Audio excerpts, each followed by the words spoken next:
Hello the internet, my name's Buster Bootlace and welcome to my channel.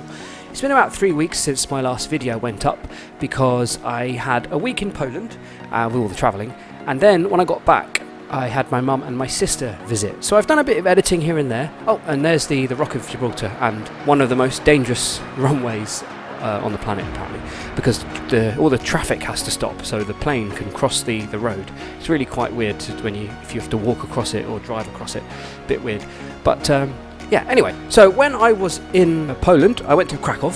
My dad was saying as I had a free day I should go up and check out Auschwitz, so that's what I did. I rented a car and I drove up to Auschwitz, which is of course the concentration camp during the Second World War Hitler used to murder many Jews and also political opposition and also Soviet soldiers, prisoners of war. So it was a very interesting and quite an emotional trip, but yeah, I'm glad I did it. I made the most of the free day I had and I drove up there. So just on my way to the plane, where we have to walk kind of close to the runway, you can see the rock here. Quite an interesting runway this. So I had to go from Gibraltar to London and then from London to Krakow in Poland. So I had some issues with my mobile phone when I was doing some recording, so some of the audio didn't really come out very well. So I thought I'll just do a bit of a voiceover as when we're walking around Auschwitz. But the next footage you'll see is in the car in Poland, probably, hopefully.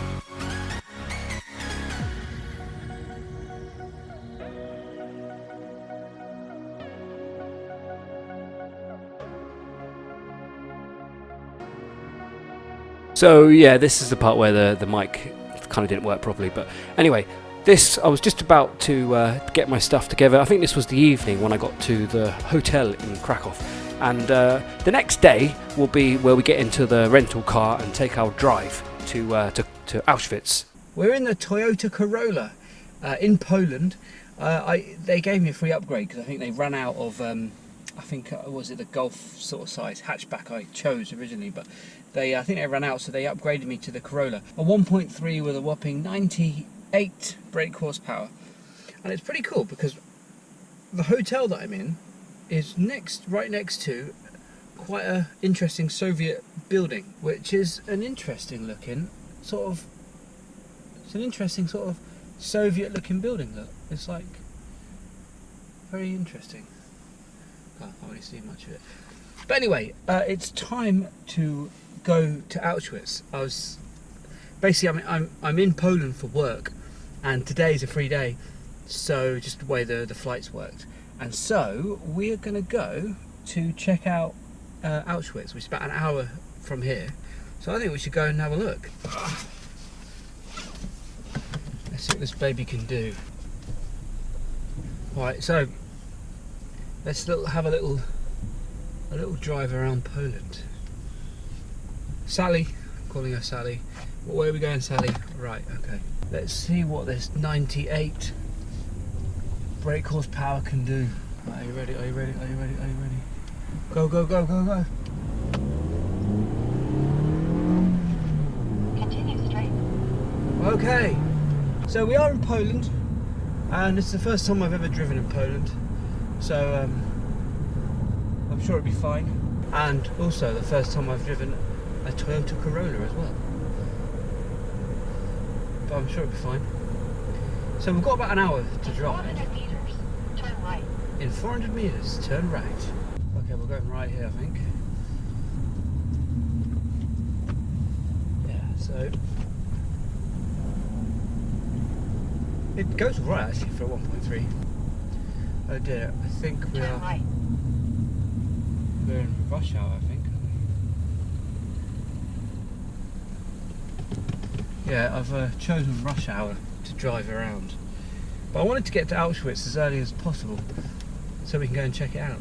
There's one weird thing around this place. There's just traffic lights everywhere. These buildings, I find it quite interesting that whether, I suppose this being Poland being one of the countries that was under the Soviet Union many years back, I suppose, and communism, and so there's lots of these real like cold and sort of bland and dark, boxy buildings. I find that really intriguing. Like that building over the road from my hotel, which is an old Soviet structure, and it's kind of these weird, kind of like cold and sterile, kind of blocky buildings, and some of them have some real interesting designs. Right, okay, so how are we getting on? Probably got about an hour of this, so I don't know, I'll probably just turn the camera off, or maybe put the camera to the front. We're back on, we've got about 20 minutes to go now, and I'm really liking Poland. It's very green. Go 1.3. It's not bad actually. It's the 1.33, right? So and it's got about 90 brake horsepower. And it's quite a big car actually, because I didn't originally. Well, I just booked like a hatchback, a small hatchback. But they must have run out of cars, I suppose, so they gave me this. Oh, hello. But yeah, they gave me this. It's like a bit of a free upgrade. I was hoping to see some more of these kind of old Soviet Union, like communist structures, because they quite interest me actually. But if I can get back in time, maybe I'd like to see a few more bits in town here where my hotel is.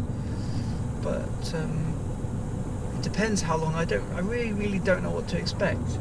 I really don't know what to expect. I've spoken to a lot of people about it, like my dad, and I've also talked to people here about this place, Auschwitz, the concentration camps, and I've heard that it's very emotional, as you can imagine. So I'm kind of not sure what to expect, and I don't know whether it'll have to be some. Oh, there's a nice cathedral here, but I really like the architecture.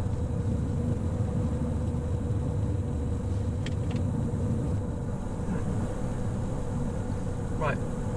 Okay, so I think we've got probably 10 to 15 minutes left, maybe. Right we go. It's kind of weird though. Exit the roundabout. Yes, boss. Okay. We've got about 10 minutes to go, and I don't know. I'm kind of excited, but I don't know what to expect. It will be quite an emotional journey, I assume. I can imagine it's going to be quite an emotional journey. So In 600 meters, at the roundabout, take the second exit. take the second exit. It's been an hour so far, drive. Oh wow, the old railway system is there. We're just running parallel to the... 500 meters, your destination will be on the left. Okay. We're running parallel to the old railway system, which presumably was used during the days of the Holocaust. Oh, left here somewhere. Here we go.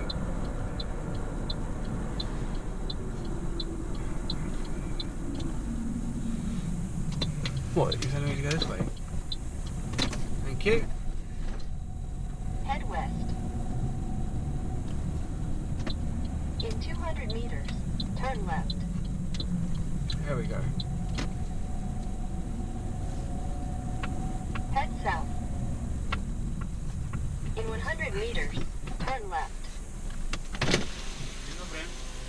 Sorry, speak English. Parking, yes. 10? Oh, okay. Thank you. Do you have a change? Oh, thank you so much. You can look in the car, okay? 14 zloty. Okay. Thank you very much. Thank you very much. Oh yeah, Your that's destination is on the right. a very nice camper van you have there. Okay, sorry for the slightly wonky camera angle, but we've arrived, so I'm going to have a walk around and see what I can find, and perhaps see if we can do some pictures or videos. I don't really know what to expect. Okay, so I had a little walk around to find my bearings, as I wasn't really sure where I needed to go. It was really interesting though to see the site, and one thing that struck me was, I mean, this was early in the morning. I mean, it got sunnier later on, but it's such a beautiful area and really green, and it was really quite surreal. Everything looked so beautiful, and just to think about what happened here. So I tried to gather as much information as I could, and there's a shot of some more literature on the area. And then we had to go through quite heavy security, really, a lot more than I expected, but as you can imagine, they want to protect the site as best they can. Once we managed to get through the site, there's a little device you could pick up with some headphones, so that when the guide's walking around you can hear what the guide's saying. You know, the groups were quite big. So I managed to find myself in an English-speaking group. So the bit you'll hear now was quite nicely caught from our guide, and she gives us quite a bit of background. Behind us, ladies and gentlemen, let's look here. I got a couple of questions. Do you know what the sign says in English? It's in German, so it's the English translation of Arbeit macht frei. Work makes you free, work brings you or gives you freedom. What you need to know is that many survivors of Auschwitz said that work was the way to death. Why? I'm going to tell you about this in a moment, but before it, there are two other things I would like to verify. Do you know why we use the name Auschwitz when we think of the history of this place? Be careful, because behind you there's the museum staff, yeah? Thank you. Ladies and gentlemen, do you know why Auschwitz? Is it the Polish name? No, it's the German name. The question is, why to use the German names in Poland back then? It was controlled by Germany. Yes, it was the part of Poland entirely controlled by Germany, and as the outcome of it, they changed the Polish names. They Germanized the names because the idea was to get rid of everything that was Polish. I believe that on the way here this morning you passed by the town. Its Polish name Auschwitz was changed by the Germans to Auschwitz. And then there were 16,000 German people who came to live in this town during the war. And imagine that they were sending postcards to their family members in Germany. For example, if the summertime was coming and they wanted to show how nice life was here, they were sending those cards to people who live in Germany. So you could receive a very nice card from Auschwitz. Then, when the camp was set up so close to the town, they used that name to call it. So we know why back then they used that name, and you know why today we use this name, because we want the whole world to remember who was responsible for this camp. It was the German camp, called in German Deutsche Konzentrationslager Auschwitz. And because there is a difference in these two names, Auschwitz and Auschwitz, that's why I wanted to make it clear for you here. And now my third question. Who were the first people sent to Auschwitz camp then? Polish people, right? The Polish people? Mm-hmm. To be more precise, which group of Polish people? No, the Jews. Political prisoners, or the members of the Polish elite. One of Auschwitz survivors whom I've met a few times in my life, Mr. Władysław Bartoszewski, once told me, if you had glasses or you looked too smart. If anybody in your family was a professor, a teacher, lawyer, or doctor, you had a high chance of being sent to Auschwitz. Do you know why? One of the first things the Germans wanted to do in this country was to destroy the Polish intelligentsia and make the Polish people the nation of slaves without any sort of leadership class. So everybody who was important in this country at that time, everybody who could inspire the Polish people to go against the new system was supposed to be taken to Auschwitz. The smart people are always the most dangerous ones.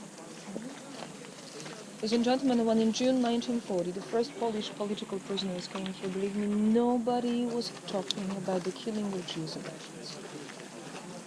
Nobody could predict that this camp would play the main role in the Holocaust of the Jewish people.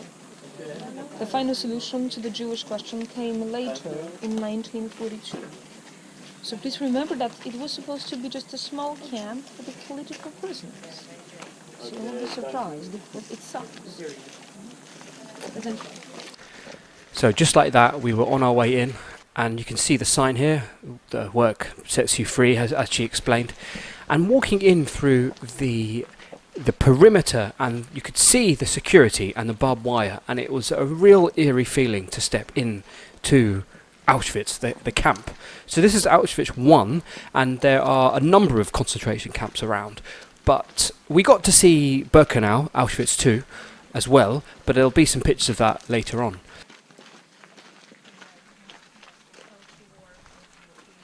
Okay, so just a quick disclaimer. I'm not an expert on this at all, but I just wanted to add a voiceover because the GoPro just didn't pick up what our guide was saying. So I just thought it would be interesting to talk about it as we walk through Auschwitz 1. What she was explaining was for the prisoners to work as a chef or to work in the kitchen was quite a sought after job, if you could call it that, because in the cold winters they were warm, they were surrounded by food, and this was probably one of the more sought after jobs or places of work for the prisoners. And one of the best places where you could work was the building which is now just in front of us. Look at its roof, look at the chimneys. It's the kitchen, this is the cooking place. The question is, what do they do in the kitchen? Access to food. It was warm and nice inside, and it wasn't so hard later. Okay, so we continue to walk on, and hopefully you might have a chance, if you want to pause it, to read this part. Most of these red brick buildings had been constructed before the war for the Polish army. This is the Polish army base, which was already here when the Germans came. And they thought, why not to take it over, why not to make some changes inside these buildings, and why not to use them for housing the prisoners of the future. And then we walk on to the next building to have a look at, to walk inside. And it's really eerie to see this place like a small town. Okay, and the board you'll see now is a diagram of where the prisoners came from who ended up in Auschwitz. I was just quite intrigued looking out of all the windows to see the forecourts and to see the fence surrounding Auschwitz. So 1.3 million people were sent to Auschwitz. Of that, 1.1 million were Jews. So I found it really interesting looking out of the windows and seeing the border fence and the security towers that were dotted around the outside. Our guide was just giving us a breakdown of the map and where the concentration camps 1, 2 and 3 were within this area. In this building, we got to see a model of how the extermination chambers and the gas chambers were run. You can see that people queuing up on the far left who would then walk down underground into the gas chamber, and then on the far right you can see just piles and piles of bodies. Here's a display of Zyklon B, which was used in the canisters we see here by the Nazis. They literally dropped them in through a hatch, and that reacted with the body heat of the prisoners. So this was quite a tough exhibit to see. When Auschwitz was liberated, the Red Army found 7.7 tons of human hair, which the Nazis would shave people when they arrived. It was like a business for them, because they sold the hair on, and the hair was used to make wigs and clothing and all sorts of things. So along with the hair, there's just piles and piles of glasses, and also walking sticks and artificial limbs. All these things were removed when from the prisoners, and cutlery, bowls, everything. It was a real difficult thing to learn about. And some other possessions that people had, cheese graters and scissors, just everything was just taken. So, and then we had a display of prisoners' luggage, which was detailed with the prisoner's name and number. Just speechless, really, of seeing all of this stuff taken off of the prisoners.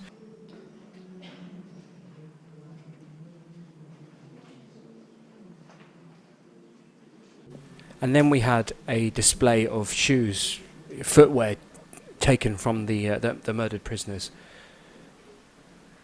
Hairbrushes. And then we got to see where the prisoners would sleep. Originally the prisoners just had straw, but I think once the guards realised that with the straw people were getting ill and becoming unwell, they then were provided with quite basic beds and sheets to sleep on.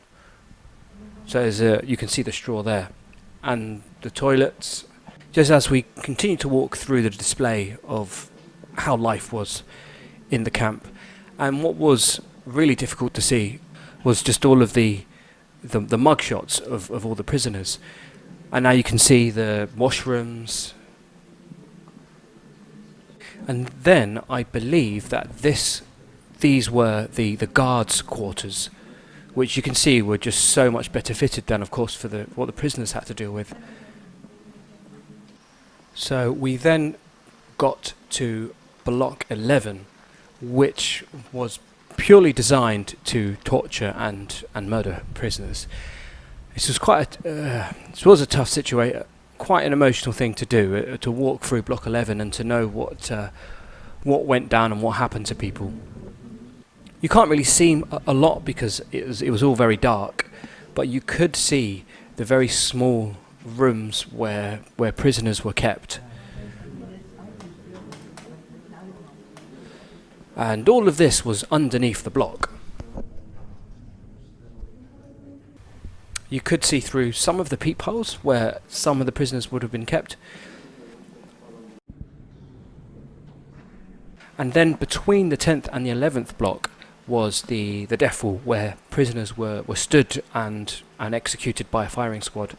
And what our guide explains here, but you can't quite hear, is I think that was the 10th block. All the windows were boarded up, so that the prisoners within the 10th block couldn't see what was happening. So now, it was such a surreal experience, with it being such a beautiful day now, so much greenery, and whilst being within this camp, it was such a weird, surreal experience. Here was where a lot of prisoners were hung. Yeah. So then I just had a quick walk down along the fence of barbed wire, which also had electricity within it too, just to stop people from escaping. This was quite an experience. As I was just about to leave Auschwitz 1 and head to Auschwitz 2, Birkenau. Then our group took a coach ride to Auschwitz 2, Birkenau. At this point, my GoPro battery just completely gave up. So I got my other camera and just started taking a few photos. Here you can see that iconic building at the entrance to Auschwitz 2, Birkenau, where the railway line just ran up straight through it. So this carriage that was left behind and more or less restored really intrigued me, so I took a few photos of that. And these guard towers, these watchtowers, really intrigued me, that they're still standing. And then we got to see, which I believe was like a gas chamber similar to that model we saw earlier on in Auschwitz 1, where you can see, well, the Nazis tried to destroy it so that there would be no evidence left towards when the Red Army came to liberate the camp. The Nazis shortly beforehand destroyed as much as they could, as much evidence as they could get rid of, they did. And you can see here how it's all caved in, the underground gas chamber that all the prisoners were sent down to be exterminated, basically. And there's a shot here where you can see the steps that would take the prisoners down into the gas chamber. Another shot of the watchtowers, which I just found these really intriguing. And then the Jewish memorial, where a lot of the bodies were thrown into the swamp behind the stones. And then we sort of started to head through past a lot of these buildings that were still standing. There are some buildings that you see here, just the chimneys left, because these buildings were all made with wood. So over the years they just haven't survived, whereas the brickwork of the chimneys in the centre has survived. So it's kind of a bit unusual to see the chimneys standing still with no buildings there surrounding them. It was quite an eerie place to be, especially, like I said before, with the blue sky and the beautiful green grass, and just knowing what tragedies went on here. It was really, really surreal and a really weird feeling. And then we went into where the children were kept. They were kept on these tiny little wooden bunk beds, sometimes I think up to 4 or 5 kids on each of these layers, and there were 3 layers in the bunk beds. Yeah, and just a few more shots of as we were leaving. We're almost sort of done now. Just a lot of these shots that I just took as I was leaving, looking at the fence and the watchtowers and the beautiful green grass. Yeah, so that was it. That was just a quick run through of Auschwitz to Birkenau, and now it's just my kind of reaction afterwards in the car. Excuse how wonky this is, but that was quite something. Wow, that was intense. Wow. It's been a long day, so I definitely need one of these. Yeah. That was intense. Turn left. You? Then take the ramp. Take the ramp. Head north. Oh, we'll then go left. Turn left. Turn left. Then take the ramp. Alright. She's barking orders. I think we'll go this way. Take the ramp. Lots of driving. Oops. Lots of driving, and wow, Auschwitz. What an experience. It's amazing to see the buildings that are still in place, and where these people were that were suffering. It was really quite intense seeing photos of these people, seeing their shoes and belongings, because they've got one room there where I'll put a video up of it, but they've got all of the suitcases that these people arrived with.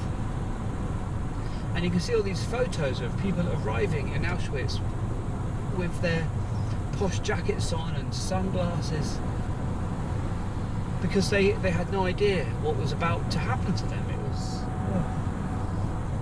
wow. So I just thought I'd just I don't know, just unpack all that stuff that I saw today. We got discussing about what these people went through, and what the processing that happened when they arrived, and then what happened to them, and how they got split up and separated, and how they had a doctor there that literally done the opposite of what doctors are supposed to do. The doctor would assess people, and if people were healthy enough, they were sent basically to work to their death basically. But then if they weren't healthy, they got sent straight off to be executed. It was quite harsh. So a slightly different video today. I thought, as I'm in Poland driving around, I thought it'd be good to do a little video. So I hope it comes together okay. Something slightly different this time, and depends on how this goes down. Perhaps I'll try and do some more real life travelling videos, maybe see what happens. But yeah, all that said, thanks a lot for watching, and yeah, I'll see you in the next one. No, we're in the Toyota. We're in the Toyota.